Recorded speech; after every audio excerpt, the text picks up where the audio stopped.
За баярлалаа. Ажлын хэсгийн гишүүд болон зарлагын хэлтийн дэд хорооны гишүүд оролцож байгаа бүх хүмүүстийн жимийн дүргье. 2024 за ер нь өнгөрсөн хугацаанд энэ зарлагын хэлтийн дэд хороон дээр өмнөх жилийнхаа төсвийн зарцуулалт тэр дундаа одоо юу гэдгийг урсгал зардал гэдэг юм уу? Хяналт хариуцлага ярьж исэн хүн байна уу? Одоо тооцоо судалгаа тань дээр хийгдэж ирүүлсэн юм байна уу? Эсвэл та өөрөө хүсэл бичээд хариу авъя гэсэн юм байна уу? Одоо жишээлхэд би бол одоо ингэ тооцоод байгаа Аранга аймаг руу нөгөө бүсийнхээ аймагуд руу аудит хийгдэж гин засаг даргын тамгын газар дээр санхүүгийн аудит хийж гин үхээр 4 жил Аранга аймгийн засаг даргын тамгын газар дээр санхүүгийн аудит хийдэг баг жишээд. Өнгөрсөн 4 жил юу ч байхгүй. Надад албан бичгээр тийм хариу ирсэн. Аудит хийгдэг. Тэгэхээр бид нар одоо юу гэдгийг 2025 оны төсөв дээр бол 110 тэрбум төгрөг томилолт гээд байгаа. 111 тэрбум. 2024 оны төсөв дээр 76 тэрбум төгрөг байна. 76 тэрбум төгрөгөөр хин хаашаа ямар томилолтод яваад зөвхөн гадаа томилолт. Хин хаашаа яваад ямар үр дүнд хүрсэн бэ гэдгийг жишээлхэд одоо энэ чи ярмаар Монгол улс тийм баян улс биш 76 тэрбумаар насгаа сууж явах хэрэгтэй тийм төсөвтэй газар биш болчиход байгаа. Тэгээ саяхан гарсан соёл спорт залуучуудын сайд өөрт нь хамаарлаггүй хүмүүсийг баахан гадагшны уулаад нэг хэдэн сая төгрөг. Манай хяналтын сайд өөрөө бас нэг хэдэн ийш тийш нь бас аялуулаад зугаалуулаад хэдэн сая төгрөг. Энэ мөнгнүүдийн ч уг нь одоо жоохон аривч хямгч байдлаар хин нэгэн хянаж агаад арай нэг жоохон бодиттой үр дүнтэй ажилтаа юмэр байна. Одоо жишээлхэд түрүүчээс энэ сургууль цэцэрлэгийн асуудал чинь зөндөө энэ тэнд сургууль байхгүй, цэцэрлэг байхгүй нэгэд сангийн сайд болохоор бид нартай уулзж байхдаа тайлбарласан юм л да. Одоо бид нар бүсчилсэн хөгжлөө ярина. Жижиг одоо сум умын асуудал гэж хэдүүлээ ярихгүй шүүгээд заа гэд ойлгоод орсон. Гэтэл суман дээр чинь түрээслэгээд ч цэцэрлэг байхгүй болчиход байгаа юм. Тэгтэл бид нар одоо ингээд сургууль цэцэрлэг барьчих хэмжээнийхээ мөнгнүүдийг хэд хуваага томилтын зардал гээд үр ашиггүй гаргаад байна. Аудит хянах ёстой мó, сангийн яам өөрөө одоо хяналт тавиад хариулт хэлж явах ёстой мó. Энэ дээр нэг хариулт байвал хэрэгтэй байна. Тэгээд дээрэс нь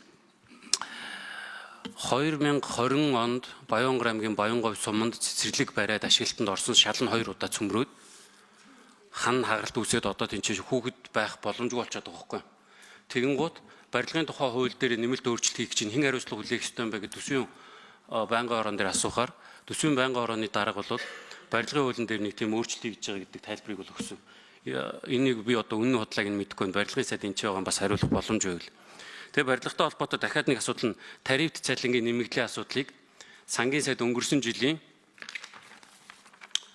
3 сарын 28-нд салбарынхантай уулзаад даваа сүрэн сайд тэр үед сайд байсан. Салбарынхантай уулзж байхдаа 24 төгрөгийг шийднэ. Тэгээ энэ оныхыг шийднэ гэсэн шийдэл нь байдгүйгөөд өнөөдөр дахиад гадаа чагсаал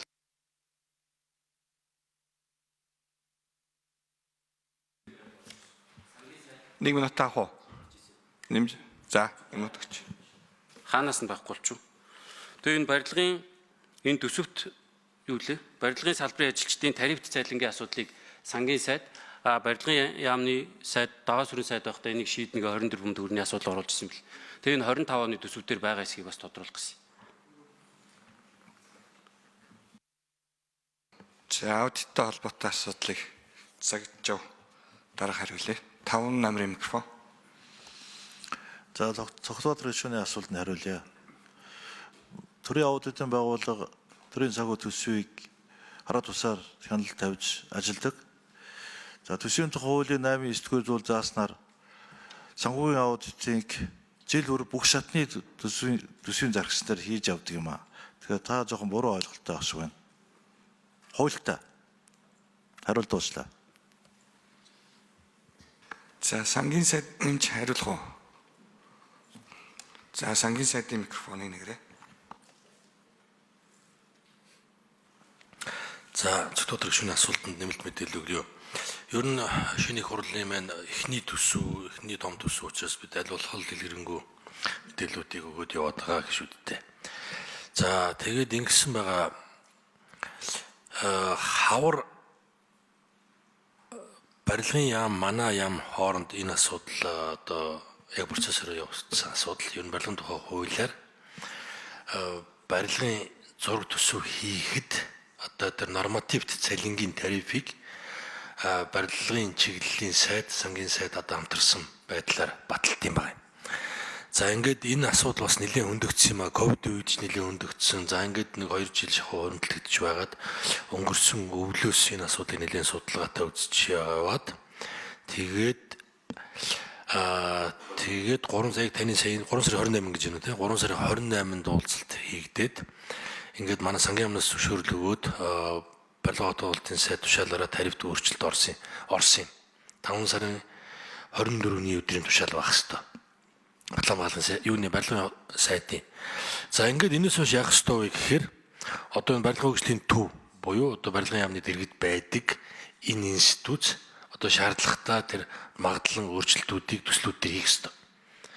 За ингээд яг магадлан хийгдсэн төслүүдийг барилгын яам нь өөрөө одоо төсөвтөө энэ зүрхэмдэд тусгая гэд 9 сарын 1-ээс өмнө сангийн яам дээр ирүүлэх ёстой.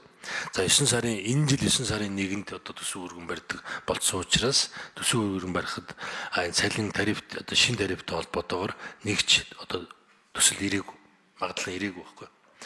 Сая сураг сонсохны шинэ тарифт цалингаар магадлан яг бүрэн хийгдсэн ганцхан төсөл байгаа юм байна одоо. Ганцхан төсөл. Тэгэхээр бид одоо хуулиа зөрчиж энд одоо магадлан хийгдээгүй ийм одоо хөтөлбөрүүдийг төслүүдийг оруулж өргөн барьж болохгүй. За тэгэхээр энд яг төрийн байгууллагуудын хоорондын ажлын уялдаа холбоо бас харагдаж байгаа. Сайд нь тарифт цалингийн өөрчлөлт орцсон байж хахад 5 сараас хойш өнөөдрийг хүртэл зөвхөн цалингийн өөрчлөлт орно шүү дээ. Ганцхан төсөл төр хийгдсэн гэдэг бол айгүй хангалттай байгаа байхгүй. Тийм тэр хэрвээ 9 сарын 1-ээс өмнө хийгдсэн байсан бол эдгээр өөрчлөлтүүд ороод өргөн баригдаад одоо хилцэгдээд явна л та. Тийм энэ удаа бол ийм зүйл өргөн барьж амжаагүй байна.